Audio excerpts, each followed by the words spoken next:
chopping firewood and fetching tea. The whole sect calls me waste any. Master gave me a tattered book, claiming it was an ancient scroll. Everyone treats it as a joke. But no one knows. The stone jar in my bosom is the real heaven-defying treasure. Even dumping dregs into it can refine a 9-cycle divine pill. The more they laugh, the more I keep a low profile. When the truth comes out, we'll see who kneels and calls me master. My name is Wu Aniu. I was born with superhuman strength, could lift 200 pounds at 3, and ate more than the whole family combined at 9. But I didn't dare let anyone know. I was afraid my mother would worry, afraid the villagers would treat me like a monster. That evening, Mother called me home. I just stepped inside when the rain poured down. Father hadn't returned from hunting in the mountains. I felt uneasy. In the middle of the night, the village chief returned with over a dozen men, 7 fewer. I hid behind the door and heard the chief say to Mother, "Wu Chun is missing." He placed 2 gold coins on the table, then lowered his voice to say something else. Mother cried all night. The next day, I made a decision. Find Father. I dug out the black iron ingot I'd found as a child that came with the stone jar. It was only the size of a palm, but absurdly heavy, at least 600 or 700 gene. While Uncle Wang the blacksmith was away, I snuck into his forge. I burned it for 7 whole days, striking it tens of thousands of times, until I finally forged a large chopping knife. That night, while my mother was asleep, I knelt outside the door and kowtowed 3 times, then shouldered the blade and plunged headlong into the savage forest. Deep in the forest, it was all monsters. I saw pythons 20 feet long and mosquitoes the size of a palm. A flock of fire-spitting birds gathered around a fruit tree, and a mountain rat was burned to ashes. Frightened, I took a detour around them. On the 4th day, a white wolf over 10 feet long locked onto me. It lunged with its jaws wide, and I pulled my blade and swung. With that single swing, several hundred pounds of force slammed into its skull. It let out a pained howl, tumbled head over heels, then scrambled up, even more frenzied. We fought for what felt like ages, until finally I thrust my knife into its belly. It collapsed, its guts spilling across the ground. I couldn't stand. Either a gash ran deep along my leg, and the blood wouldn't stop flowing. I thought, I'm probably going to die here. Just then, a man and a woman flew down from the sky. The man came to my side and sprinkled some powder on the wound, and the bleeding stopped immediately. The woman looked at the white wolf's corpse, her eyes wide. "Senior brother, how old is this child? He managed to kill such a huge wolf." The man took out a glowing bead and placed it in my hand. The bead emitted 4 beams of light: black, red, gold, and green. The woman sighed. "A 4-attribute waste spiritual root, and weak at that. There's no future in cultivation," the man said. "Let's send him home." Before I passed out, I had only one thought: don't send me back. When I woke up, we stood at the entrance of Fengshan village. The village was gone. Everywhere were charred, broken walls, and the ground was littered with bodies lying in all directions. The village chief, Sazai, old Batu, everyone's faces were frozen in extreme terror, yet not a single wound was on their bodies. I ran home like a madman. The house was empty. My mother was gone. I stood there, my mind blank. Father had disappeared. Mother was gone. Everyone in the village was dead. My vision went dark, and I fainted again. When I woke up again, I was in a small hut. A girl with her hair tied in 2 buns brought in 3 big, white steam buns. Her name was Yuzishin. Seeing me finish 1 bun in 3 bites, she was shocked, her mouth agape. "You sure can eat." She grabbed my hand and ran outside. We passed a medicinal field, the air thick with the scent of herbs. Ahead lay vast pavilions and towers shrouded in mist. So this was the immortal sect. Entering the main hall, several people sat at the head, all with an immortal demeanor. The middle-aged man in the center had dragon-like brows and phoenix-like eyes, his face imposing. Zishin pulled me to kneel. "Father, I've brought him." The middle-aged man glanced at me, expressionless. So this is the force spirit root mortal. A sharp-faced, monkey-like elder beside him snorted. "Sect leader for element waste spirit roots, and of such low grade. Any random person in the cultivation world would be better than him. Taking in such trash, aren't you afraid other sects will mock us?" Every word pierced my heart like a knife. I clenched my fists, my nails nearly digging into my flesh. The middle-aged man was silent for a moment, then spoke.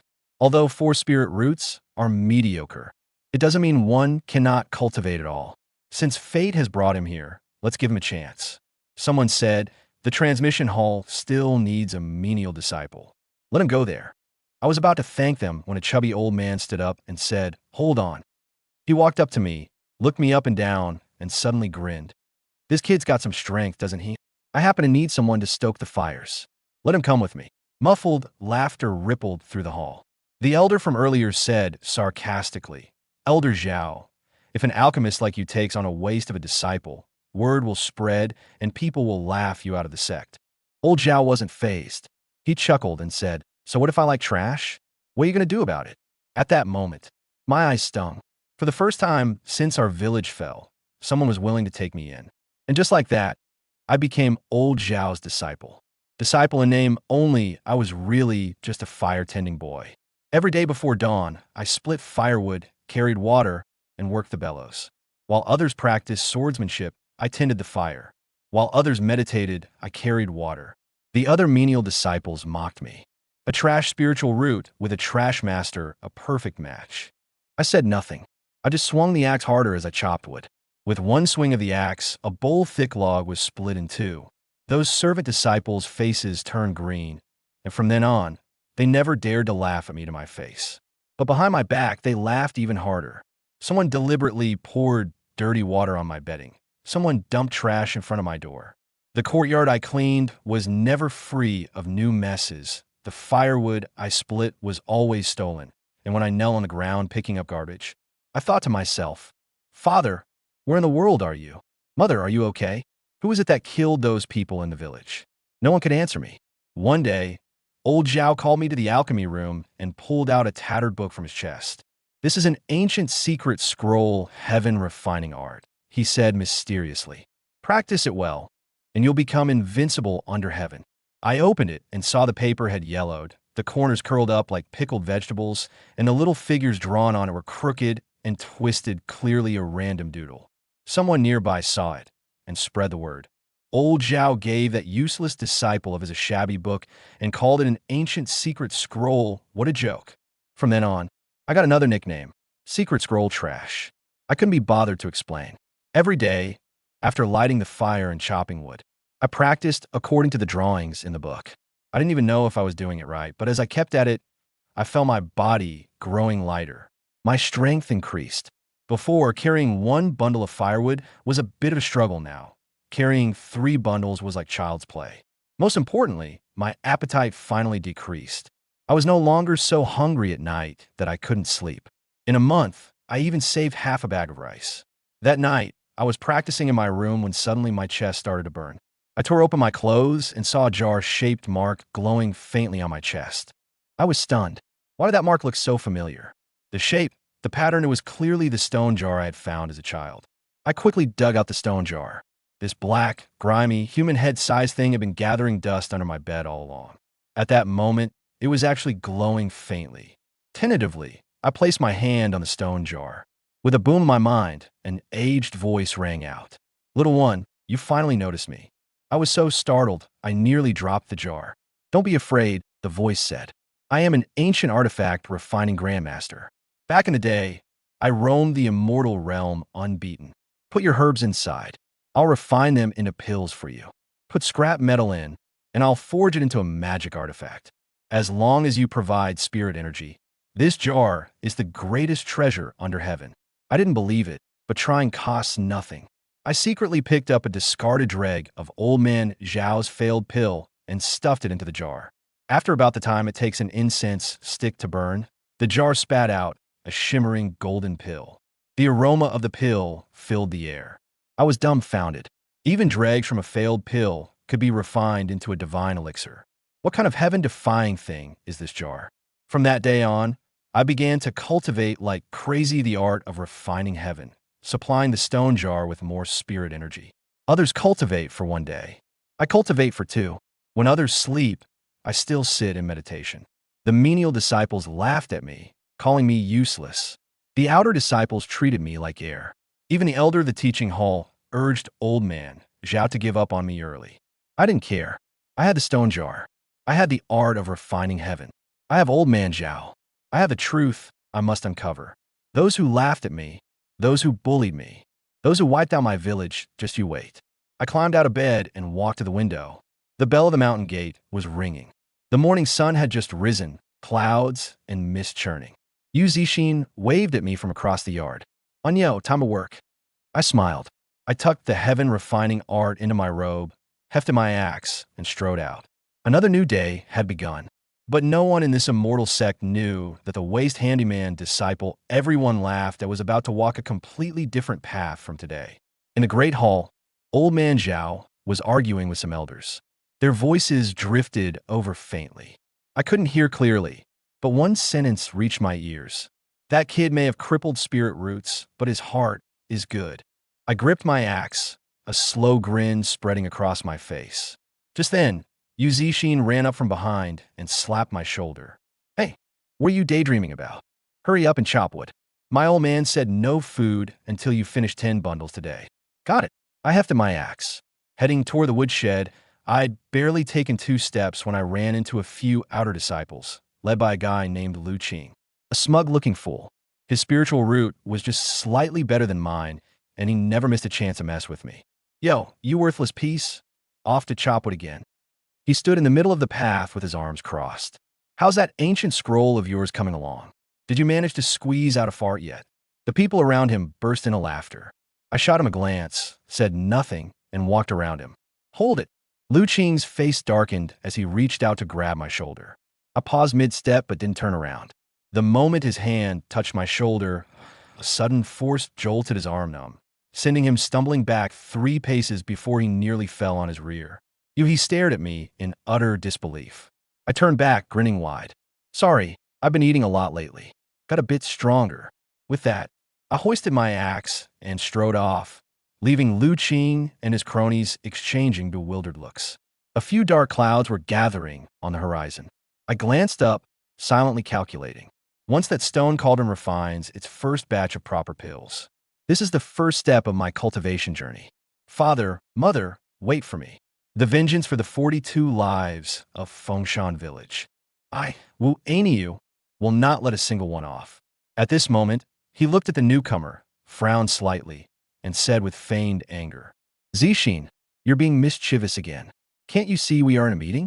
Leave at once. Yu Zixin, upon hearing what that person said and looking around at those people, naturally realized she had gotten herself into trouble, so she couldn't help sticking out her tongue and putting on a mischievous expression.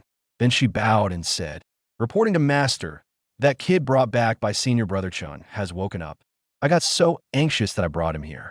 Upon hearing this, the man looked at Yu Zixin and felt a bit helpless. This girl was simply too spoiled by him. He wanted to scold her a few times, but seeing her playful expression made it impossible for him, as her master, to speak. After a moment's thought, he decided to let it go. Clearing his throat, the man asked Wu Aniu, what is your name? Do you have any clues about the massacre of your village to give me?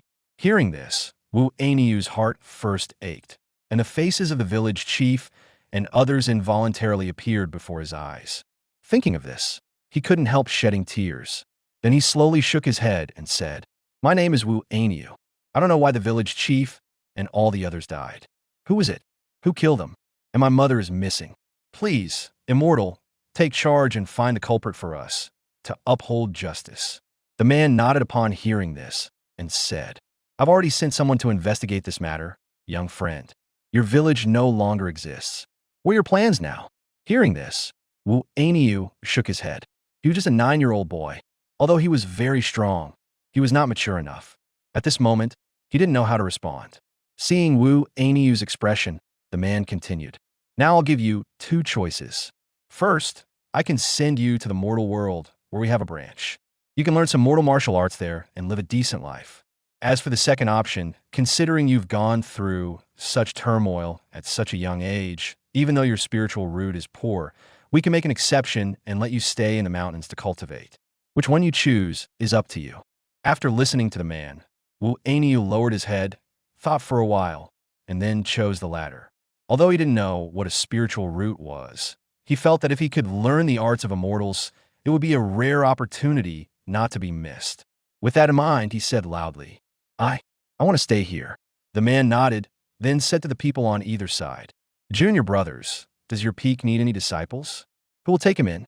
May I ask, senior brother sect leader, what spiritual roots does this child have?"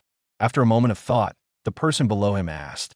The sect leader glanced at everyone present and said with some helplessness, "This child has 4 mixed spiritual roots, and they are very weak. However, he does have one advantage: he is exceptionally strong. Perhaps learning some body techniques would suit him." What? Upon hearing this, those who had previously sympathized with Wu Aniu all lowered their heads and closed their eyes, remaining silent. Seeing this, the man felt somewhat helpless and could only ask the first person on his left, "Junior brother Zhua, your Luoxia peak still lacks disciples, right? Why not let him go to your place?" Upon hearing this, Zhua Yihong immediately waved his hand and said, "Senior brother, you know that our training resources, they're limited. It's already tight enough to train ordinary disciples. So where we have a surplus to raise this little kid." Hearing this, the man knew it was an excuse but found it hard to say anything more. He continued looking down the line, but all his junior brothers averted their eyes, clearly no one willing to take him in. Could it be that the child is still here with him?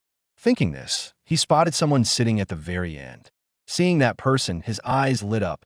He opened his mouth and said, "Junior brother Liu, a few days ago you mentioned that your sect had too few disciples and wanted to go down the mountain to find some. Well, here's your chance, one's already arrived." Lu Qingshan's eyes widened and his mouth fell open upon hearing this. "Senior brother," Before he could finish, the man spoke loudly. "All right, junior brother Liu, that's settled. Don't let the child's poor spiritual root fool you. He has great potential as a body cultivator. It's late now, so let's end the meeting here." With that, he turned and walked away without waiting for anyone to say anything else. Seeing the sect leader leave, the remaining people all turned to look at Lu Qingshan, each with a hint of schadenfreude on their faces. At their expressions, Lu Qingshan's anger flared up, and even his glare at Wu Aniu turned severe. He walked up to Wu Aniu, flicked his sleeve, and said in a stern voice, "Boy, follow me back to the mountain." As soon as he finished speaking and flicked his sleeve, Wu Aniu felt himself flying. Before he could even say goodbye to Yu Zixin, Lu Qingshan had already carried him far away. Standing beside Lu Qingshan, he heard the whistling wind in his ears. Looking down, his face turned pale, they were so high up. And beneath his feet, he was stepping on wisps of white clouds. It truly felt like riding the clouds in mist. In no time, Lu Qingshan brought Wu Aniu to the mountainside of a peak. There on the mountainside was a large flat area with many houses built on it. Lu Qingshan led Wu Aniu to a stop in front of the tallest house. Once there, they heard him say, "Come on, come in with me." Wu Aniu could hear a mixture of anger and sympathy in his voice, and for a moment, he was perplexed. Once inside the house with Lu Qingshan, Wu Aniu saw him take out a bell and shake it vigorously twice. In an instant, an invisible ripple spread out. As soon as this ripple spread, the disciples of the entire mountain peak, as if summoned, quickly dropped whatever they were doing and rushed towards a mountainside, some walking, some running, some flying. After doing all this, Lu Qingshan said nothing, leaving Wu Aniu aside as he leisurely picked up his teacup and slowly savored his tea. In just the time it takes to burn an incense stick, Wu Aniu saw people constantly filing in. These people varied in age, but they all seemed to be older than him. "Hey, master, what's the big matter that you summoned us so urgently?" At that moment, a handsome young man stepped on a flying sword and sped over. Everyone saw him fly to the front of the house in an instant, lightly jumped down, and bowed to Lu Qingshan. Seeing this, Lu Qingshan not only didn't get angry, but actually looked quite pleased. "Qingyun, your cultivation has improved again. Tell your master, what level have you reached?" The disciple named Qingyun immediately stepped forward and said somewhat proudly to Lu Qingshan, "Master, I have already cultivated the Zixia heart method to the 5th level. These days, I feel a surging spiritual energy in my dantian, showing signs of condensation and solidification. I think I should be able to attempt foundation establishment." Upon hearing this, everyone below was amazed, with varied expressions on their faces. And Lu Qingshan, upon hearing this, could not help clapping his hands and smiling, saying, "Good, good, good. Qingyun, as the senior disciple, you must set an example and succeed in foundation establishment soon. Let those old fellows see that our Zixia Peak still has capable people. Qingyan was of course very happy to hear his master's praise. Lu Qingshan's mood had improved a lot at this point. Seeing that all the disciples had gathered, he gave a light cough and said to those below, "Disciples, today our Zixia Peak is about to take in a new disciple. Let us begin the apprenticeship ceremony." As he said this, everyone had just been focusing on the senior brother. Now, they turned to look at Wu Aniu. When they saw Wu Aniu standing there, they could see nothing special about him and wondered why the master had taken this kid as a disciple. Wu Aniu, hearing all this, did not know what to do and just grinned foolishly. As the senior disciple, Qingyan immediately went to Wu Aniu's side and began whispering into his ear. Wu Aniu listened carefully, nodding continuously. When Qingyan finished, he cast a grateful look at him. Qingyan looked at him, gently patted his shoulder, and said, "From now on, we're all one family. Don't be so formal, little junior brother." Wu Aniu nodded firmly, and for a moment, the sadness in his heart began to fade. Then, following Qingyan's instructions, he first walked to a spot not far from Lu Qingshan, knelt down, and knocked his head 3 times on ground. After standing up, he offered Lu Qingshan a cup of hot tea before calling out, "Master." Looking at the obedient Wu Aniu before him, Lu Qingshan felt a bit gratified, but when he thought of his chaotic spiritual roots, a wave of helplessness washed over him again. At that moment, he took the tea, slowly took a sip, officially accepting him as his disciple. Then he slowly set down the teacup, looked at Wu Aniu, and said, "Wu Aniu, since you have become my disciple, it is only right that I discipline and guide you properly. So, I will first give you a new name. No more calling you Aniu. You have decent features, so from now on, call yourself Qingfeng. Qingfeng, Qingfeng. So from now on, I'm called Qingfeng. It does sound better than Aniu. Qingfeng thanks the master." Lu Qingshan nodded and continued, "These are all your senior brothers. Come and greet them all." After he finished, Qingyan immediately came over and led Qingfeng to meet everyone one by one. Zixia Peak didn't have many people, only about 30 in total. Qingfeng kept calling out to each senior brother, committing their faces to memory. He thought it would be awkward if he mixed them up later. Once everyone had been introduced, Lu Qingshan continued, "Qingfeng, your spiritual roots are mixed and disordered, so even studying the techniques of this peak won't yield much progress. I do have a body tempering technique here. Take it back and study it. If there's anything you don't understand, come to me for clarification." After he finished, Qingfeng stepped forward and took the technique. He glanced at it and saw 3 large characters written on the cover. Upon seeing this description of the Overlord body technique, Wu Qingfeng immediately spoke up. "Thank you, master. There were many houses on Zixia Peak, but since he arrived late, the better spots with abundant spiritual energy had already been taken by others. He could only be assigned to the most remote area with the least spiritual energy. Still, despite its remoteness, the place was spacious enough: a thatched cottage, a 10-zhong white fence, and a small yard. Qingfeng was arranged to stay here by Qingyan. His dwelling was on the edge of the mountainside, close to the cliff. Although remote, it was pleasantly quiet. Before leaving, senior brother Qingyan instructed him not to stand on ceremony and to come find him if anything came up. Qingfeng was deeply grateful and waved goodbye to his senior brother. At that moment, he held a cloth pouch containing the Overlord Body Technique Manual and the Sect Handbook. The Sect Handbook introduced some sect rules and forbidden area markings. Besides these, it also contained 2 silver ingots, a set of clothes, and a bamboo sword. Silver coins were, of course, for buying things. People need to eat, and eating costs money. But there was no cafeteria on the mountain. If he wanted to eat, he would have to go to the sect's designated supply area, where food was sold. He would have to buy it himself and cook it himself. Luckily, the sect was considerate enough to give new disciples some money. However, he knew this money was only given once a year. From then on, if he wanted to eat, he would have to rely on his own skills to earn money. He understood that for now, he was still an ordinary person. If one day he became a cultivator like his senior brother, he heard that he might no longer need to eat. Thinking about this, he didn't mind at all. Then, looking around, he picked up his cloth bag and walked into his small room. As soon as he entered, he saw everything inside and couldn't help but exclaim, "The room is so small."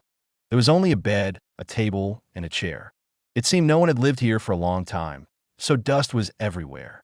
He took out a broom and began to clean. It took him half a day to clean the room thoroughly. After tidying up, he saw it was already afternoon. There was no food here. After thinking it over, he decided he'd better go buy some food quickly, or he would go hungry. After putting everything away properly, he took 2 silver ingots and walked out. The sect where Qing Feng belonged was called Tai sect, one of the 7 major sects on this continent. Tai sect had 7 peaks, each with its own cultivation techniques and sword art legacies. Tai sect also focused on sword arts. Here, everyone took pride in possessing a powerful flying sword. For the convenience of disciples from each peak, the sect had set up shops selling spiritual items on every peak. Wu Qingfeng found the shop and saw that its name was quite grand, Tianbao Pavilion. He arrived at the door and could see there were indeed several senior brothers inside. Wu Qingfeng entered and warmly greeted every senior brother he saw. However, the person in charge here was lazily sitting on a lounge chair. When he saw Wu Qingfeng, an unfamiliar face, he nodded slightly to him as a greeting. Wu Qingfeng didn't know why this senior brother was like that. After thinking for a moment, he still went up to him and said, "Senior brother, I would like to buy some rice." That person looked at him, smiled slightly, and then said, "Hey there, junior brother, you must be new here, right?" Qingfeng saw that he was not answering the question, but didn't feel it was appropriate to say anything. So he simply answered honestly, "Senior brother, I am indeed new here. I hope you can take care of me in the future." Upon hearing this, the senior brother's small eyes gleamed with shrewdness. He chuckled and then stood up. Come, junior brother. Your senior brother, am called Lu Macho. We'll be dealing with each other often. You might not know me yet, but I'm a very honest and easygoing person. Since you're settling down, you need to not only buy some food, but also some seeds." As he spoke, he casually grabbed a handful of brightly colored seeds from a nearby compartment. "Let me tell you, when you live on your own, you need to learn to manage. You must make good use of your courtyard, plant some spiritual rice, spiritual fruits, and, if possible, some medicinal herbs. Since this is your first time at my place, I'll give you a special price. Look at these seeds. I'll only charge you 1 silver cake. How generous am I, right?" Wu Qingfeng could only nod repeatedly with a wry smile upon hearing this. Wu Ainyu returned to his room and looked at the handful of seeds in his hand, truly at a loss whether to laugh or cry.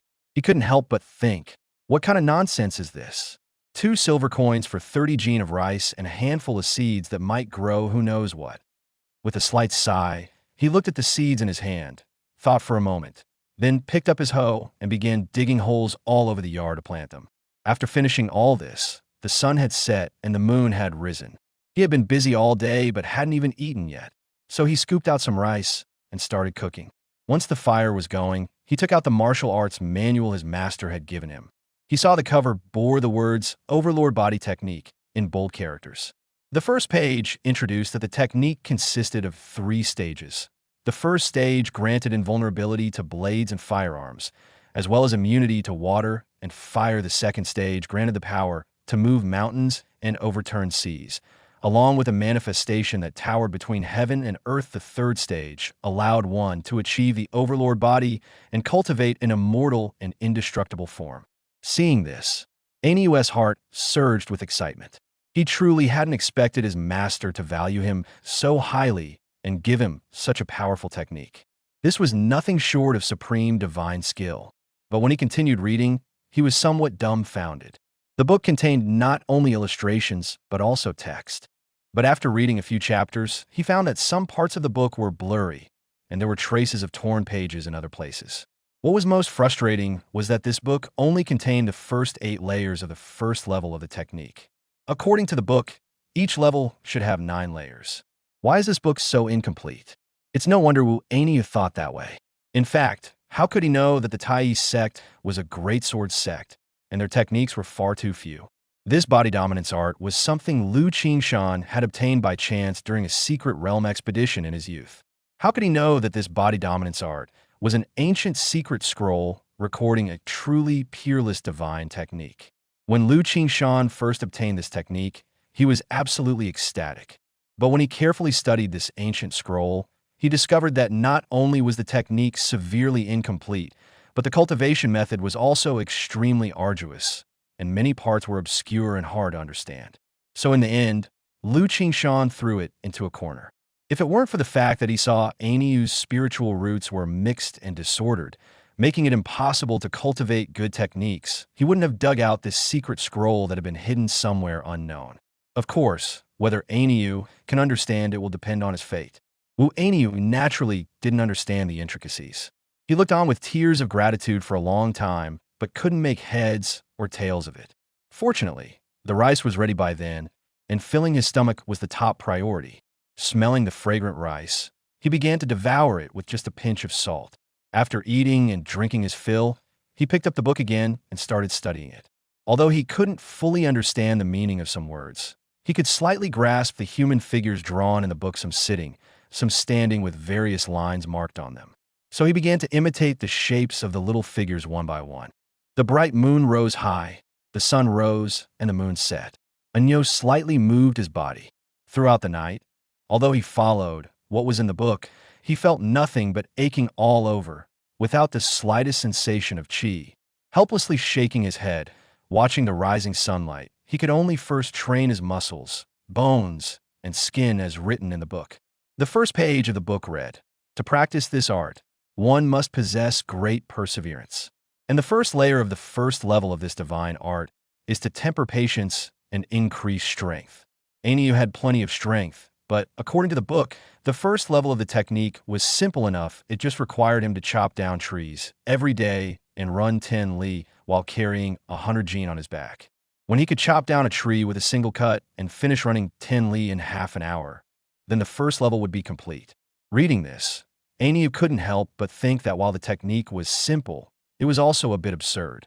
Chopping down trees wasn't a big deal, but the problem was that it told him to use a bamboo knife. And carrying 100 jin meant he had to lug a huge log on his back. What kind of technique was this? But frustrated as he was, since this was the technique his master gave him, he figured if he didn't practice it well, it would surely disappoint his master. With that in mind, he gritted his teeth, grabbed a bamboo knife, and headed up the mountain. Halfway up the mountain, the area was thick with lush trees. Ainiyu took the bamboo knife, aimed at a tree trunk several arm spans thick, and swung with all his might. In an instant, he heard only, with a loud crash, the struck tree remained completely intact, but the bamboo knife in his hand was reduced to just the handle left for the blade. It had shattered into several pieces under the immense force of the collision. Seeing this, Anyo was truly helpless. Without any other choice, he had to fashion a new bamboo knife and keep chopping. Thus, spring passed, and autumn arrived, and in the blink of an eye, 8 years had gone by. One day, Wu Ainiyu held an old bamboo knife in his hand. At this moment, he took a deep breath, then with a mighty swing of his arm, he fiercely chopped at a tree that would take one person to wrap around. With a loud crash, the bamboo knife in Anyo's hand remained unscathed, but the giant tree burst apart from the inside out, turning into a cloud of splinters flying everywhere as the massive trunk toppled over. Seeing all this, Wu Ainiyu was ecstatic. Done, finally done. 8 years, a full 8 years. Every day, he trained hard, never daring to slack off. He had finally mastered the first layer of the first level of the Overlord body art. In fact, he had no idea that the first layer of the Overlord body technique was meant to temper his body and cultivate his temperament. For ordinary cultivators, success was achieved as soon as they could chop down a tree as thick as an arm with a single stroke of a bamboo knife.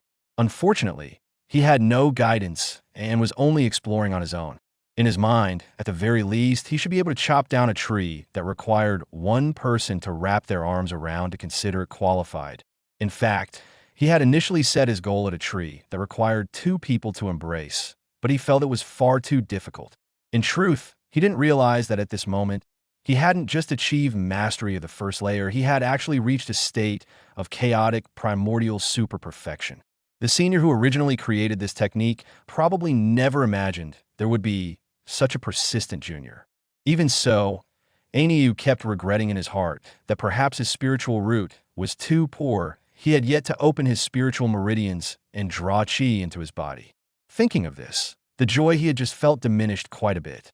All these years, he trained hard every day. Apart from training, he would gather some wood to sell to his senior brothers or help people tidy their courtyards, fertilize and water the spiritual rice and medicinal herbs. In this way, he could earn some money to support himself. It should be noted that now he was eating more and more and his strength was increasing, but oddly enough, no matter how much he ate, he never got fat. On the contrary, he had grown quite a bit taller over the years, and now he was among the tallest of his fellow disciples. His face had also lengthened, giving him a distinct long face. As for his appearance, he was becoming more and more handsome, the type that becomes more appealing the longer you look. Although he had now initially mastered his divine skill, he really didn't have the face to report it to his master. It was because over these years, what he feared most was seeing his master. Every time his master saw him, he would shake his head and sigh, and eventually he didn't even want to look at him anymore. After a long time, the master might have been tired of it, or maybe he deliberately forgot about this disciple. In any case, he hadn't received a summons from his master for 2 or 3 years. But this was fine, as he no longer had to be constantly on edge and trembling with fear. Aniu cut off the branches of the whole tree, sawed it into several sections, tied them up, and placed them on his shoulders.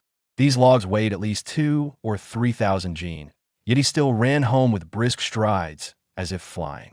These weights had long surpassed the prescribed 100 jin of the first level. Even the creator of this technique, if he saw this, would be utterly stunned and speechless. Returning to his own courtyard, he saw the spiritual rice and spiritual herbs thriving.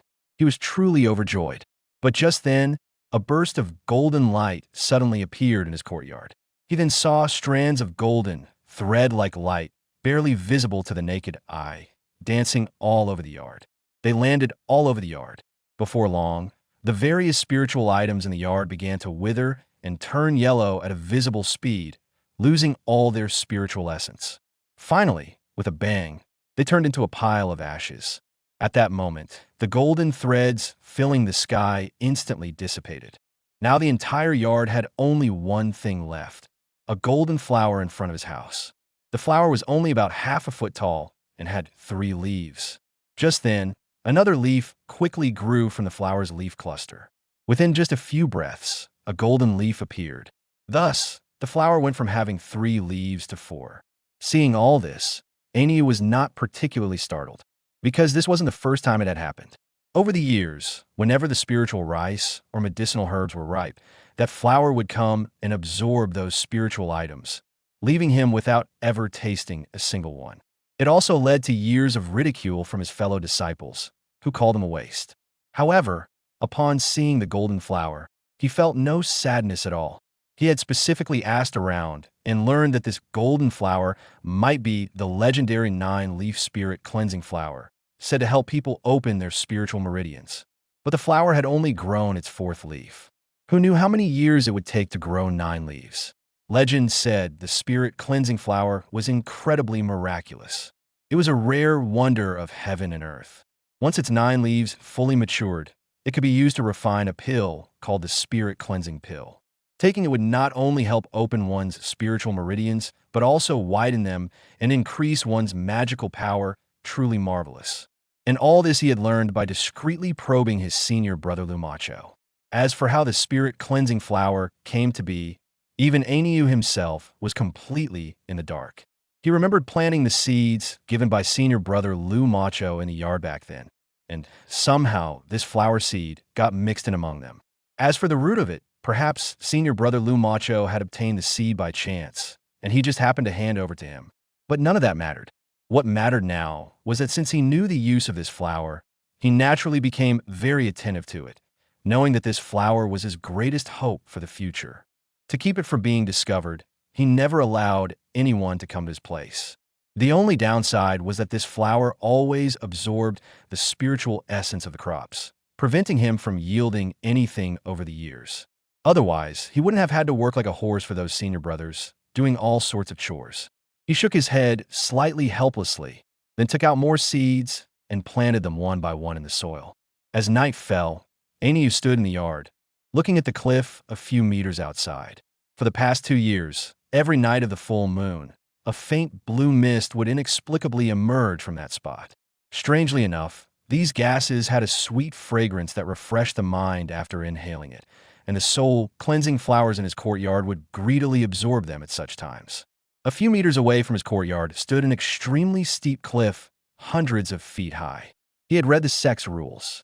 Beneath the cliff was a pit, which was one of the sect's forbidden grounds, and within that pit dwelt one of the three guardian divine beasts of the sect, the golden horned silver serpent. He had always wondered whether these pure gases had anything to do with the golden horned silver serpent. At the same time, high in the sky outside the main hall of Purple Mist Peak, a beam of light approached from afar. Before long, one could see a person flying on a sword. Seeing this light arriving, some disciples had already been waiting here. Just then, the person came closer, put away the sword, and descended. It could be seen that she was dressed in a purple robe, with a beautiful face and an indescribable aura. However, this girl always wore an icy expression, giving off a stay-away-from-me vibe. And she was only 17 or 18 years old, but her magical power was quite profound, and from her aura, one could not even discern the depth of her cultivation. This woman was none other than Yu Zixin, the rising star of the new generation in Tai sect, who had once crossed paths with Wu Ainyu. At the entrance of the Zixia Hall, Qingji, the second senior disciple of Zixia Peak, was waiting with a group of junior brothers. When he saw Yu Zixin's face, his pupils involuntarily narrowed, and he thought to himself, Yu Zixin has changed so much over these years. In just a few years, she has transformed from a little girl into such a stunning beauty. To be honest, seeing Yu Zixin like this even stirred some heat in him, someone who had long forgotten worldly love and desire. Senior brother Qingji, may I ask if Uncle Lu is present? Yu Zixin's voice was crisp with a hint of magnetism, extremely pleasant to the ear. Seeing his junior brothers staring with gawking expressions, Qingji couldn't help but snort. Then he said, Junior sister Yu, my master is in seclusion and won't come out for a few months. May I ask why you are here? Hearing this, Yu Zixin frowned slightly, glanced at him, yet still spoke. Senior brother Qingji, our master has received a decree from the head. At the bottom of Zixia Peak, in a sinkhole where the golden horn and silver serpent dwell, something is amiss. The golden horn and silver serpent may soon stir. Master instructed me to inform your master that he must strictly manage the disciples. For the next few months, no disciple is to approach that place, nor shall they make noise or engage in fights nearby. If any special circumstances arise, report them to Tongtian Peak without delay. Having said this, Yu Zixin turned her gaze to Qingji. Qingji nodded and immediately replied, Trouble me to convey this to the sister. The disciples of Zixia Peak shall heed the decree. My master is in secluded meditation, and senior brother Qingyan has been traveling abroad and has not yet returned. I, Qingji, will strictly discipline all junior brothers. Should anything happen, I will report it to Tongtian Peak at the first opportunity. Hearing this, Yu Zixin nodded. At that moment, the full moon hung high in the sky, and under its reflection, her peerless face appeared even more radiant. Very well, senior brother Qingji. I shall now return and report to my master. I hope you will remain vigilant and on guard. As she finished speaking, with a single gesture of her hand, a flying sword immediately shot out from behind her. Yu Zixin lightly stepped onto the sword, and with a flick of her hand seal, the sword transformed into a streak of light, carrying her away into the distance. Only after the light had vanished did Qingji reluctantly withdraw his gaze. When he saw his fellow disciples still standing there with drooling expressions, anger immediately filled his face. In his heart, he couldn't help but think, this bunch of worthless guys. With that thought, he let out a snort, and instantly a sonic wave rippled through the air. In that moment, the disciples were all knocked off balance by the wave, landing in a sorry, chaotic mess. As for Ainyu, he was now watching the bright moon in the sky. While over there, Qingji led a few junior disciples to announce the sect leader's decree everywhere. As they walked, one of the disciples on Qingji's left spoke up. Brother, that Qingfeng lives by the cliff. Should we have him temporarily move away from there and relocate somewhere else? Hearing the name, Qingji frowned slightly, momentarily puzzled. Qingfeng? Which Qingfeng? That junior brother, a bit embarrassed, immediately said. Senior brother, he's the country boy master took in a few years ago. Hearing this, Qingji thought for a moment, then his eyes lit up. You mean that good-for-nothing who hasn't managed to cultivate a single bit of magical power in 8 years? That junior brother scratched his head and then said, "Yes, it's him. He's really brought disgrace to our Zixia Peak. After all these years, he still hasn't made any progress." Where does he live? That kid lives by the cliff, and below that cliff is one of our sect's forbidden areas, the territory of Golden Horn Silver Snake. Hearing this, Qingji frowned and immediately said, "What are we waiting for? You and I will go there now. As for the others, we'll split up to notify them." Saying that, he summoned his flying sword and sped off. Seeing this, that junior brother smiled faintly and followed closely on his sword.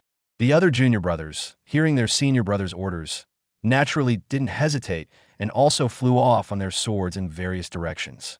Qingji was flying on his sword. When he arrived above Aniu's courtyard, he saw a golden light continuously flickering from within the yard. On the other side, he saw an azure mist continuously rising from below the cliff. After the mist emerged, part of it soared straight up, while another part was attracted by the golden light and merged into it. At that moment, the junior disciple had just arrived. When he saw this scene, he was greatly surprised and quickly asked, "Senior brother, what is that? This kid's place is really strange." Qingji nodded and said to the disciple beside him, "Qingyi, look at that golden light. If I'm not mistaken, it should be a golden flower. But what kind of flower can be so powerful as to absorb that mist?" "Yeah, senior brother, I've heard that divine flowers of heaven and earth can absorb spiritual energy on their own, and each of those flowers is incredibly precious. Although I don't know what kind of flower this is, I suspect it is no ordinary thing. This Qingfeng is nothing but a waste.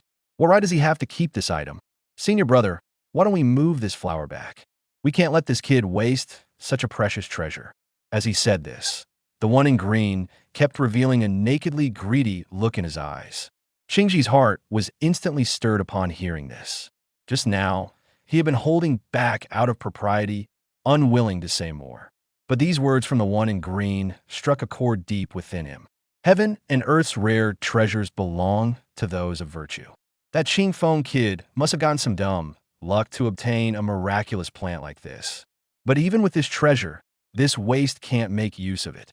Truly a waste of a heavenly gift. Junior brother, what you said makes a lot of sense. In that case, why don't the two of us take this thing back first? In doing so, we won't let this rare treasure go to waste." Hearing this, the one in green was naturally overjoyed and immediately followed up. "Sure, senior brother. Let's help little junior brother out, hee." Qingfeng was at that moment sitting in the courtyard with his eyes closed in meditation. How could he have heard the words of those two outside? And how could he have imagined that disaster would befall him while he was just sitting quietly at home? Then, as he sat with his eyes closed, he suddenly heard a clear voice ringing in his ears. "Junior brother Qingfeng, wake up quickly. I am here to deliver the decree of the headmaster of Tongtian Peak." Hearing the word decree, Anyo was startled and immediately opened his eyes. In the Tai sect, decrees from the headmaster were rarely issued.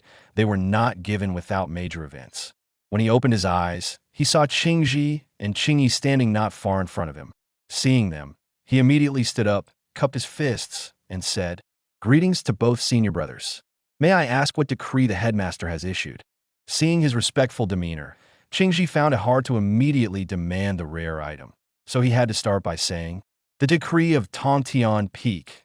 All disciples of Zixia Peak must stay away from the cliff edge in the coming days and must not make loud noises here.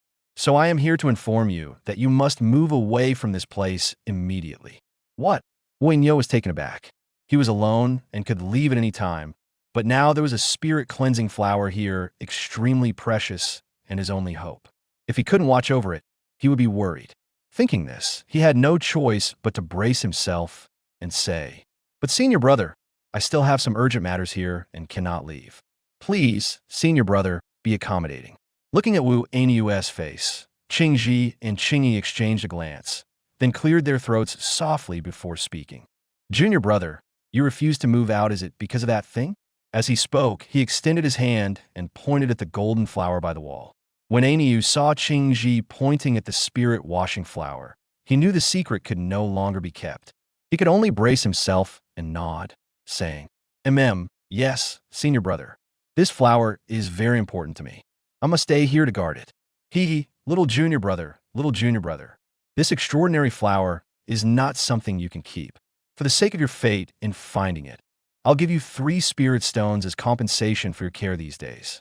From now on, you're not to meddle with this flower." Having said this, Qingji unhesitatingly revealed a greedy gaze, staring fixedly at the golden flower. Hearing this, Aniu could not help but feel furious. Seeing the greedy look in senior brother Qingji's eyes only made him even more enraged. "Second senior brother, this flower is mine. Are you going to take it by force?" Hearing this, Qingji turned to look at Anyo, his eyes full of malice. Seeing this, Qingyi, who was standing beside him, immediately spoke up. Little junior brother, second senior brother, taking a fancy to this flower and wanting to trade with you is a sign of respect. Don't be ungrateful. Senior brother Qingyi, I didn't expect you to be in cahoots with him. Let me tell you, this flower is my lifeblood. I will never trade it with you." Hearing Qingfeng's words, Qingji chuckled to himself, thinking, this guy is really stubborn. Since he refuses a toast only to be forced to drink a forfeit, don't blame me for being rude. Little junior brother, it's not up to you today. You will trade whether you like it or not." As he finished saying this, Qingji strode toward the flower. Seeing Qingji getting closer to the flower, Anyo became extremely anxious. When he thought about how he had placed all his hopes on that flower, and now it was about to be taken, he became even more frantic. Unfortunately, he had only reached the first layer of the Overlord body technique, which granted him tough skin and thick flesh, but thinking of taking on Qingji was completely out of the question. At that moment, Qingji had already taken out a jade shovel and started digging. The flower's roots were shallow, and after a while, he had dug up the entire plant, roots and all. He now held the flower in his hands, admiring it. The sheer delight on his face showed just how happy he was. He was overjoyed, but Aniu's face was flushed red with suppressed anger. Blood rushed to his head, and he felt as if a voice was whispering incessantly in his ear. "Go and snatch it back, snatch it back." Aniu clenched his fists tightly, struggling to control his emotions. At that moment, Qingji turned his head joyfully to look at Aniu.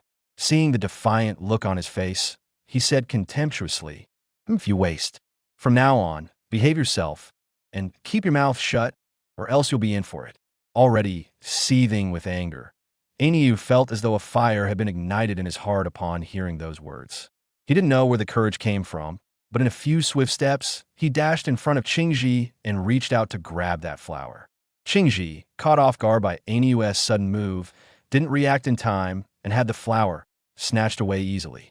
The flower had just landed in his hand, and before Aniu could even rejoice, Qingji came to his senses. His brows furrowed tightly, anger blazing between them. "You little brat, you don't know when you're well off. Take this." With that, Qingji waved his hand, and a spirit energy orb materialized between his palms. The orb shot out, heading straight for Aniu's face. Seeing this, Aniu knew all too well the power of that fist-sized spirit energy orb. It could easily shatter a rock weighing over 100 Jin into pieces. Realizing this, he immediately twisted his body to dodge. Fortunately, he dodged quickly, and the spirit energy orb just grazed past his body. With a loud boom, a crater half a meter wide was blasted into the ground behind him. Qingji saw that this attack did not succeed, so he immediately clenched his hands as if grasping something, and 2 more spirit energy orbs formed at his palms. Anyo saw the spirit energy orbs in his hands and couldn't help being startled. Having just dodged that spirit energy orb, to be honest, it was not only due to his agility, but also because Qingji had been somewhat careless. But now Qingji had produced 2 more orbs, and seeing his determined expression, Anyo looked at the green-robed figure blocking the doorway and silently sighed. He really couldn't imagine that his fellow disciples, who usually got along so well, would now turn against each other over a treasure. Seeing this, though he was furious, he was powerless given his humble strength. Even if he resisted, it would be futile. If that spirit energy orb struck him, he would be either dead or gravely injured. Thinking of this, he turned to look at the cliff just a few meters behind him, gritted his teeth, and dashed toward the edge. At this moment, he had no other thoughts. He only thought that even if he died, he would not let Qingji have his way. Just wait, the master would surely punish him and seek justice for himself. Qingji watched as Aniu sprinted toward the cliff edge, a sense of dread rising in his heart. In that moment, he suddenly swung his palm, and two spirit essence bullets shot forth, speeding straight toward Aniu. In the blink of an eye, before the spirit essence bullets could even get close, Aniu gritted his teeth and leaped off the cliff. Qingyi and Qingji were both alarmed at the sight. They never expected the boy to be so fierce in temper. Just because of a disagreement, he would jump off a cliff. Despite his thoughts, Qingji reacted quickly. In a single step, he dashed forward, drew the flying sword from his back, and prepared to descend the cliff to rescue him. He knew that beating the boy to a pulp was one thing, but if he actually died, even Qingji would have a hard time explaining it to his master. Qingji stepped onto his flying sword and was about to charge down the cliff when, at that very moment, the green mist below suddenly thickened. Within that mist were hidden wind blades as the wind swept past. Qingji felt a pain as if he were being sliced by knives. When he looked closely, he saw that his body had been cut with numerous tiny wounds. Seeing this, he was startled and quickly retreated, not daring to continue flying downward. Qingyi saw Qingji flying back and felt puzzled. "Hey, second senior brother, what's going on? Aren't you going to save that kid?" Hearing this, Qingji gave a cold snort. "There's something strange down there. That useless guy is dead anyway. He jumped himself. It has nothing to do with us. Do you understand?" Qingyi was taken aback, but quickly figured it out. Rolling his eyes, he followed up. "Senior brother is absolutely right. That kid jumped himself. We have no idea what happened." Despite hearing this, Qingji's brow remained furrowed. In his heart, he thought, now the mistake is made and cannot be undone. Truly, trying to gain something only to lose it all, he had brought this trouble upon himself. No matter how he thought about it, he never expected that kid to have such a fierce spirit. Silently shaking his head, he turned and left with Qingyi. As for Qingfeng, as he jumped off the cliff, he felt a wave of hot air rush over him. Then he felt as if his whole body was bathed in blades, with waves of slashing sensations constantly hitting him. Fortunately, after his cultivation success, his skin was tough, leaving only shallow red scratches. But even so, waves of pain pierced deep into his heart. Bearing the pain, he forced his eyes open. Everything before him was dark. He could feel his body falling rapidly, but thanks to the green mist, his descent was slowed significantly. He watched his body falling endlessly, his heart filled with fear. He had no idea how deep this abyss was, but judging by the situation, he would surely be crushed into a meat patty upon landing.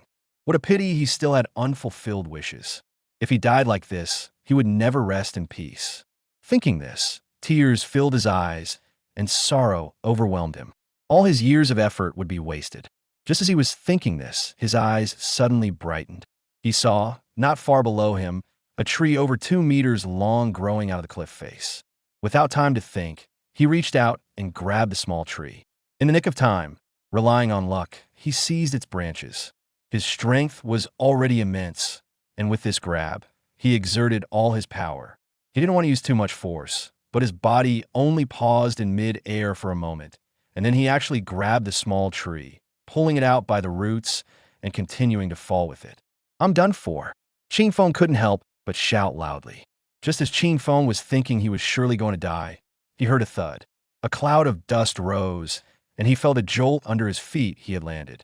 At that moment, he was seen holding a golden flower in one hand and raising the small tree high with the other, his mouth wide open, revealing an expression of utter disbelief. It turned out that the ground was just 3 or 4 meters below the small tree. That pull had timely shed the force of his fall, though. It only lasted an instant. It gave him a buffer, allowing him to land steadily. He really had to be said to have gotten lucky. Slowly closing his mouth, to be honest, he still felt a bit of panic in his heart. But after calming down, his mind naturally smoothed out. As for that loud shout of his, it immediately echoed through the abyss, awakening countless creatures.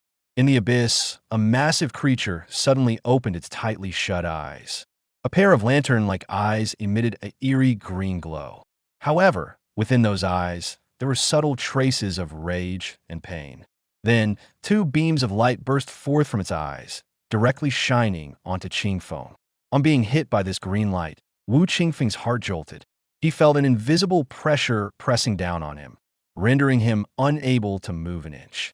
Then he saw a huge head come right before his face. He stared in disbelief at the creature before him, his heart suddenly pounding wildly. Although he knew that the sect's guardian beast, the gold-horned silver serpent, lived beneath this cliff, according to legends, it hadn't shown itself for over 100 years. Many said it was just a myth. But today, he certainly got an eye-opening experience, proving it wasn't just a legend. The massive serpent head before him, with a golden horn as thick as a man's arm, left no doubt that this was indeed the gold-horned silver serpent. At this moment, he even slowed down his breathing, afraid that the creature might accidentally take a bite out of him. However, the giant serpent's eyes were not looking at him at this time, but were staring somewhat puzzledly at the strange flower in his hand. At this moment, one could still see the golden petals actually absorbing the green gas emanating from the silver serpent, growing even more radiant. Seeing this, Qing Feng fell to his knees with a thud and started muttering, "Guardian beast, I am a disciple of the mountain. Please don't eat me." Whether the golden-horned silver serpent understood his words or not, it glanced at him lightly and then ignored him, simply focusing on watching the golden flower. At this moment, for some unknown reason, the spirit-washing flower actually rose into the air and spun around, frantically absorbing the green gas from the golden-horned silver serpent. Qing Feng had thought the golden-horned silver serpent would become angry, but to his surprise, it actually showed an expression of enjoyment, which left him utterly confused. He had no idea that the golden-horned silver serpent had swallowed an ancient elixir a few years ago. This elixir was extremely potent and difficult to digest. In the past 2 years, however, the elixir had suddenly begun releasing its medicinal effects rapidly. And every full moon night, the serpent's magical power would retract into its core to refine itself. Without its magical power to suppress, it couldn't control the elixir's effects, causing the serpent unbearable agony from the violent medicinal power, plunging it into excruciating pain. Without magical power to refine the medicinal effects, relying solely on its body to absorb them, it could only absorb a small amount. The remaining medicinal power could only slowly be expelled from its body to ease the pain. Unfortunately, without magical power to assist, it couldn't expel much either. At this moment, however, the golden flower unexpectedly could draw out the medicinal power from a distance. The medicinal power was quickly expelled, making it feel much better, and its fury and pain were greatly alleviated. Just as it felt its pain diminishing significantly, the spirit-washing flower accelerated its absorption of the hazy clear vapor, and countless golden lights turned into fine threads covering the golden-horned silver serpent's body, enabling even faster absorption. After a moment, the golden-horned silver serpent, enjoying itself with closed eyes, suddenly sensed something wrong. The golden light was not only absorbing the medicinal power emanating from its body, but had begun to drain its very source energy. It abruptly opened its eyes, revealing a furious glare. Now it opened its wide mouth, intending to devour that golden flower, but unexpectedly, its body somehow could not move an inch, as if the body no longer belonged to it, completely numb. Unfortunately, it happened to be the full moon night, and it had no magical power at all. Otherwise, it wouldn't have been tricked by that hateful little flower. It looked at Qing Feng with shock and anger, perhaps thinking he was the one behind this. Qing Feng was also completely bewildered at this moment. Watching this bizarre scene, he was already confused, not understanding why the golden-horned silver serpent was so comfortable while having its source energy drained by the spirit-washing flower. But in the next moment, its eyes turned angry again. Could it be that he was in the way? The golden-horned silver serpent wanted him to leave. Thinking that was the most likely scenario, he nodded at the golden-horned silver serpent and turned to walk inside. After a few steps, he looked back and saw the serpent's gaze growing even fiercer, causing his heart to tremble. After thinking for a moment, he simply closed his eyes and sat cross-legged, focusing his mind with eyes on nose and nose on heart, thinking, "This should be fine now, right?" Seeing this, the golden-horned silver serpent felt like killing him. But at that moment, it found itself growing weaker and weaker. Looking at the spirit-washing flower, what had originally been 4 leaves now had 7, and its 8th leaf had already formed a bud about to emerge. As the loss of its origin power grew more severe, The golden horned silver serpent began to feel afraid. It tried to control its body but found it still couldn't, as if the entire body had been anesthetized. How could it know that the golden light threads emitted by the golden flower not only absorbed its origin power, but also released a narcotic substance, leaving its entire body numb? As time passed, the golden horned silver snake grew weaker and weaker. The green aura on its body had long ceased to emanate, and even most of its original power had been absorbed. It wanted to seek help from that man, but it couldn't make a sound. Moreover, that fellow sat cross-legged with eyes closed, utterly composed, not even glancing this way. Time slowly passed. The plump body of the golden horned silver snake began to wither. The golden flower not only absorbed its original power, but had now even started to drain its blood and flesh. Qing Feng, who had closed his eyes, suddenly heard a sharp crack. He abruptly opened his eyes and saw the golden flower floating in midair, now bathed entirely in electric light. After 1, 2, 3 bolts of lightning struck, the flower spun around. Though its entire body was blackened, it remained intact. The next moment, it suddenly dropped down, and its roots actually burrowed into the soil by themselves. Qing Feng ran over and rubbed his eyes vigorously. At this, he stared wide-eyed, looking utterly incredulous. 1 leaf, 2 leaves, 3 leaves. After inspecting the last leaf of the spirit cleansing flower, Qing Feng was stunned. Wasn't it said that this flower had only 9 leaves? Yet on the flower stem, there were thread-like lines running through it like blood vessels, with some liquid resembling blood flowing within. What was going on? It looked eerie and bizarre. Before he could think further, he saw the top of the spirit cleansing flower rapidly bloom a snow-white flower. The petals slowly unfurled, exuding a primordial aura veiled in mist. In the stamen, a thumb-sized, bright red fruit emerged. Qing Feng was completely dumbfounded. What on earth was happening? Could anyone tell him? Just as he was bewildered, he noticed that the golden-horned silver snake nearby had been reduced to nothing but skin and bones. Its flesh and blood had vanished, leaving it like a mummified corpse. How could one of the 3 great guardian beasts of the sect have died so inexplicably? If someone found out, how would he explain himself? For a moment, he was utterly stunned. After calming himself, he felt a bit dazed. He looked at the spirit cleansing flower again and found that it had begun to wither. Seeing this, he didn't know what to say. To be honest, at this moment, he couldn't even be sure what kind of flower this was anymore. Back then, senior brother Lu Macho had told him that the spirit cleansing flower had golden petals and could absorb and plunder the essence of other spirit beings. When it matured, it would have 9 leaves. But he never said this thing would bloom and bear fruit. And the number of leaves was wrong too. It had a full 13 leaves. Watching the entire flower rapidly wither, he didn't have time to think. He went up and plucked that bright red fruit. By the time he wanted to pick a few of the leaves, it was already too late. The moment the fruit was picked, all the leaves turned a gray-white color and fell off. Then the flower stem also withered, losing all its luster. So fast, the whole flower, something he had nurtured for several years, was gone in just a few breaths. For a moment, he was at a loss for words. He looked at the corpse of the golden-horned silver snake, then at the fruit in his hand, his brow furrowing even deeper. The death of the golden-horned silver snake was suspicious. Although he hadn't seen what exactly happened, he figured it must have something to do with this flower. If the sect investigates, I definitely won't be able to explain clearly. Then, can I hand over this thing to prove my innocence? Thinking of this, he was about to find something to put the fruit away, but unexpectedly, it also began to wither.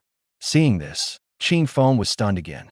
Although this thing might not be the spirit-cleansing flower, even he, as foolish as he was, knew that this was definitely no ordinary spiritual object.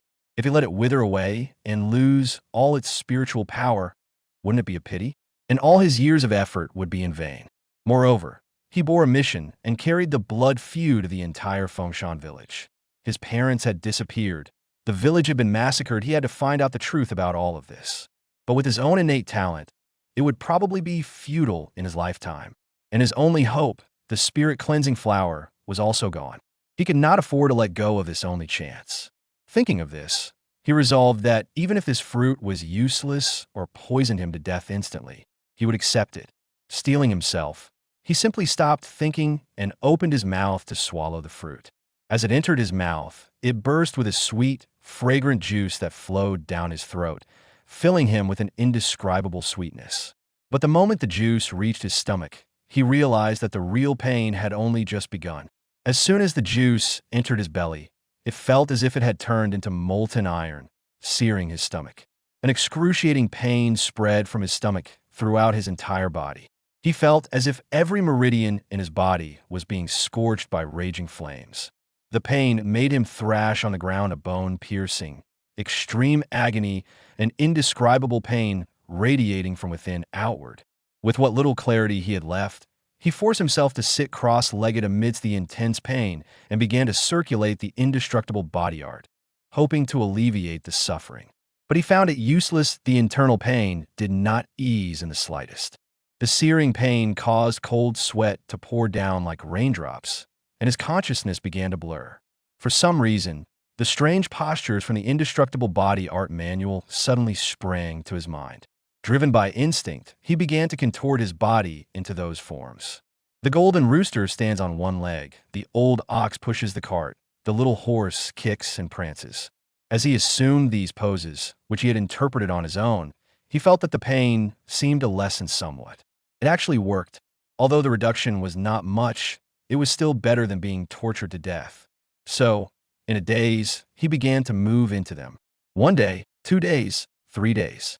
After 7 days, Ching Feng stood with 1 foot raised to the sky and the other planet on the ground, his arms twisted in bizarre positions, motionless like a statue.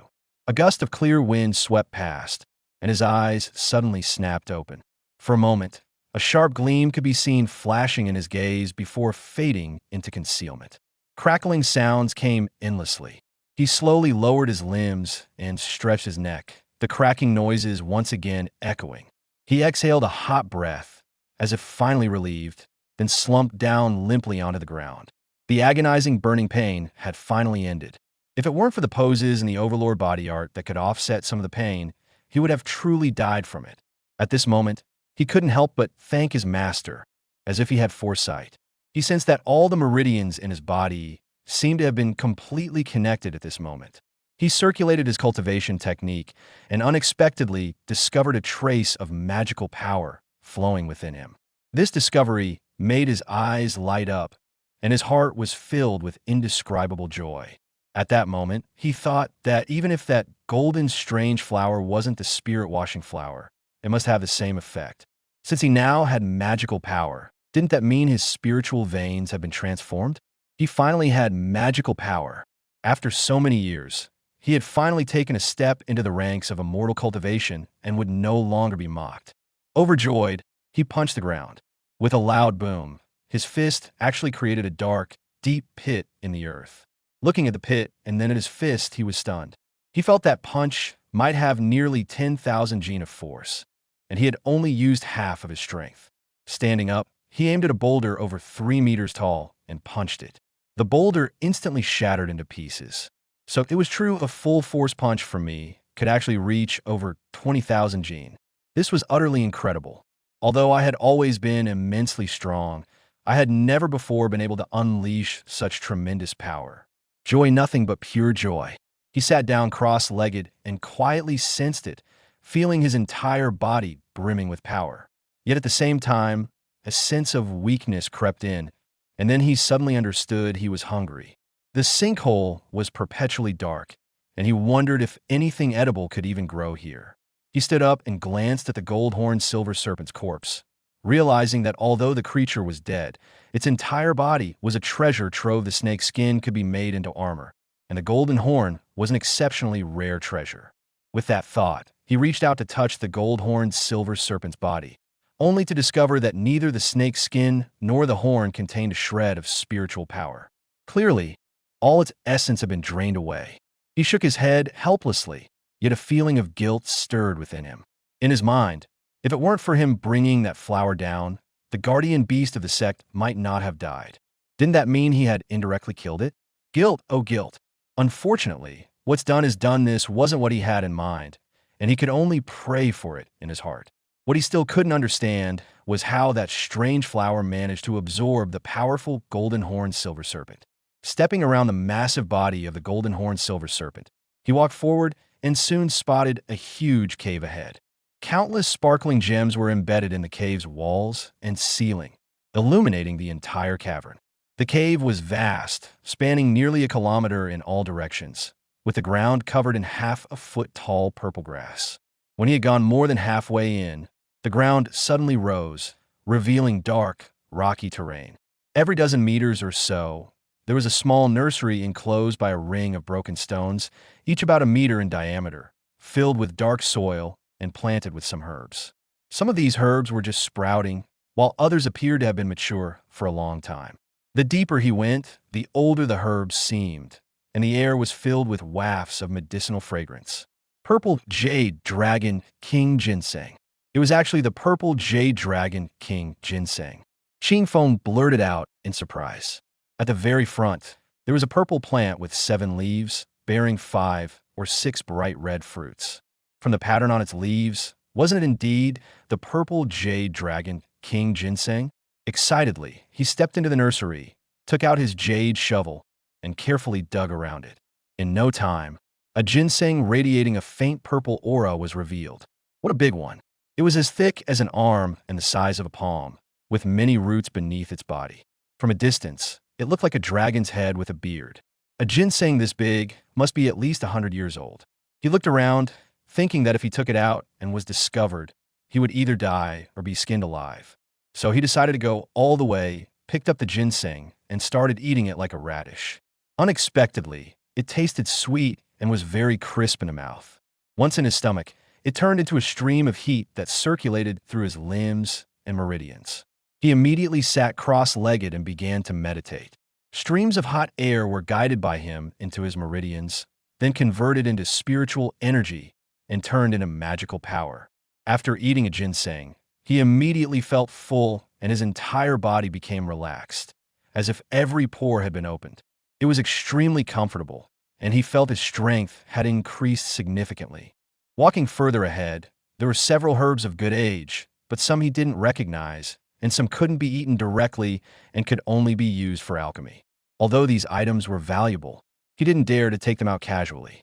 If discovered, he couldn't bear the consequences. When he reached the end of the cave, he found that there were many gold ingots and jewels piled up, emitting a dazzling light.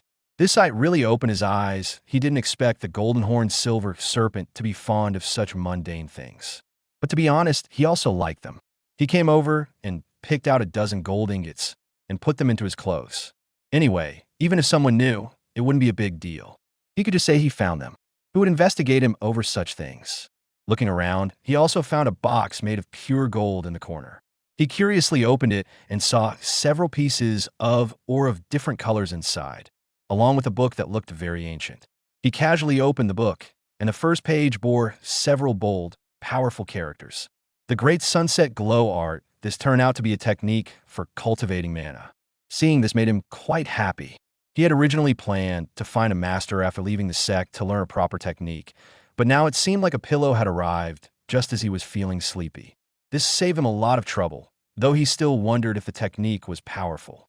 He could go back and ask his senior brother about it. Little did he know that the Great Sunset Glow art was the sect's highest secret technique, passed down only to the sect master and his chosen successor. Back in the day, just before the 3rd-generation patriarch, Grandmaster Datong, was about to pass away, he dreamed of mountains and rivers shattering and seas flowing backward. A massive, golden glowing creature whose form was indistinct flew into the mountains and snatched the book away. When he awoke, he was troubled by the ominous dream, feeling it might be a bad, ominous sign that one day, in the future, this book would be lost. So he secretly copied one and gave it to the mountain's strongest guardian beast, the golden-horned silver snake, for safekeeping. If that day ever came, the sect wouldn't be left without its ultimate technique and fall into decline. Qing Feng had no idea about any of this. He simply carefully put the book away. Looking inside the chest, there were also several pill bottles. He took them out and opened them. Each bottle contained pills with a strong fragrance of elixir wafting toward him. Unfortunately, he had no idea what these pills were, and he didn't dare to consume them carelessly. Instead, he carefully placed them all into his bosom. Aside from these, there was nothing else in the chest, but he certainly didn't overlook the few pieces of ore. He collected them one by one. These ores were incredibly heavy, each weighing over 1,000 gene. Although he had no idea what materials they were, in his mind, they must be quite valuable. He threw the empty chest onto the pile of gold, silver, and jewels. Looking around, there was nothing else left except those treasures. Since these items would be of little use to him in the future and carrying them posed too much risk, he decided not to take them. He tidied up, walked out of the cave, glanced at the skeletal golden-horned silver snake, muttered another apology, then came to the edge of the sinkhole. At that moment, he climbed up the cliff like an ape. His strength was enormous as long as there was a protruding rock to leverage. He could keep ascending. But when he reached about 10 meters high, a wind as sharp as blades began to blow. Qing Feng had originally thought this wind was created by the golden-horned silver snake. Now that it was dead, it meant the wind was natural. No wonder that creature had built its nest here. It also served as a defense and harassment mechanism. But now his skills had greatly increased, and his skin was thick and tough. The wind blowing against him couldn't cause much harm, just a little pain. So he sped up and climbed rapidly upward. The cliff was high, and he still had several extremely heavy ores on him. Even using all his strength, it took him nearly half an hour to climb. It was now noon. As he leaped onto the cliff top, he saw the dazzling sunlight pouring down. So warm was his first feeling. Looking up, he saw that his house was still the same as before, with no one outside the fence. Going inside, it seemed like no one had been there for days, as a layer of dust had settled on the bed. After tidying up quickly, he got some rice and began to wash and cook it. In no time, the rice pot was bubbling, and the fragrant smell of cooked rice filled the air. Finally, he could have a full meal. A happy expression appeared on Qingfeng's face. Meanwhile, on the summit of Tongtian Peak, inside the Zixiao Hall, a disciple rushed in hurriedly. The sect leader, Guanzi, who was still in a meeting, was about to scold him when he heard the disciple shout loudly, "Master, something terrible has happened." Guanzi's face turned cold, and he said angrily, "How dare you? This is the main hall. What could be so urgent that you come rushing in like this? Where are your manners?" The disciple was drenched in sweat, but still spoke urgently. "Master, it's a disaster. During today's bi-weekly inspection of Tongtian Pavilion, we discovered that the natal lamp of the sect's guardian beast, the golden-horned silver serpent, has gone out." "What?" At these words, everyone was shocked. Gui Yuanzi was especially incredulous. Just a few months ago, he had seen that the golden-horned silver snake's life force was very strong, and he had even visited it during that time. The golden-horned silver snake had indicated that it might be on the verge of a breakthrough, perhaps even advancing to a higher level. How could it just die like that? After all, the golden-horned silver snake had protected the sect for over 1,000 years. Its strength was extraordinary, and it was a major asset to the sect. Without it, the sect's power would be significantly diminished. Gui Yuanzi couldn't figure out how this could happen. Could it be that something went wrong during its breakthrough? But that shouldn't have caused it to perish. Zhuo Yihong saw his senior brother standing there stunned and quickly said, "Senior brother, this matter is of great importance. We should go and confirm what happened as soon as possible." Gui Yuanzi nodded. Without another word, the two of them summoned clouds and flew off into the sky. The remaining elders in the hall quickly followed behind. Qing Feng was eating rice in big mouthfuls, occasionally taking bites of pickled vegetables, feeling quite content at the moment. He was eating with gusto when he suddenly heard an urgent whistling sound from the sky. He looked up and saw several streaks of light speeding towards him from afar. Before he could put down his bowl, several figures had already landed on the edge of the cliff. Guanzi looked at Qing Feng, feeling somewhat puzzled. He didn't understand why this disciple was living here. Hadn't he already instructed Zixin to pass down the order that no one was allowed to disturb the vicinity of the golden-horned silver snake? However, the matter was urgent now, and he had no time to dwell on this. He merely glanced briefly at Qing Feng before jumping into the sinkhole. The others also paid no attention to the young disciple Qing Feng, only thinking of quickly going down to see what was happening. Qing Feng stood at the edge of the cliff, but inside he was extremely nervous. After all, the death of the golden-horned silver snake was closely related to him, and he didn't know if they would suspect him. Not long after, he heard an angry roar coming from below the cliff. Who? Who exactly would commit such a cruel deed? Qing Feng's heart tightened, and he involuntarily looked around. At that moment, countless sword lights whistled over from the horizon. It was a large group of Tai sect disciples flying on their swords, wanting to see what major event had occurred. At this moment, a large group descended from the clouds, and standing before everyone was the plain-faced, cold-eyed little senior sister of Tai sect, Yu Zixin. Qing Feng was just thinking about how to respond if asked when he saw her. For a moment, he couldn't help but take a few extra glances, thinking to himself, who is this woman? How can she be so beautiful? Her eyebrows were like moth antennae, her teeth white and neat, like a fairy from the moon palace. The girl looked over, her eyes carrying a hint of confusion. She parted her rosy lips and spoke in a crisp voice. This junior apprentice, what is your name? Asked about his name, Qing Feng was momentarily bewildered but quickly replied, my name is Qing Feng, and my master is Lu Qingshan. Qing Feng, she had no recollection of that name. Yet, for some reason, the boy before her seemed strangely familiar. She shook her head slightly and said no more. A few people beside her glanced at Qing Feng. Though they were curious why Yu Zixin had suddenly asked him a question, one look at his cultivation level quickly dismissed any further thoughts. Instead, someone asked, this junior apprentice, do you know what happened down there? Qing Feng shook his head quickly, saying he didn't know either, only that he saw the cult leader and several elders go down, and just now the sound of the cult leader's angry voice came from below. Hearing this, everyone immediately knew that the rumor just now was probably true. Yu Zixin frowned slightly, waved her sleeve, and actually leaped down, flying into the pit. Hey! Qing Feng shouted loudly, wanting to stop her, but it was too late.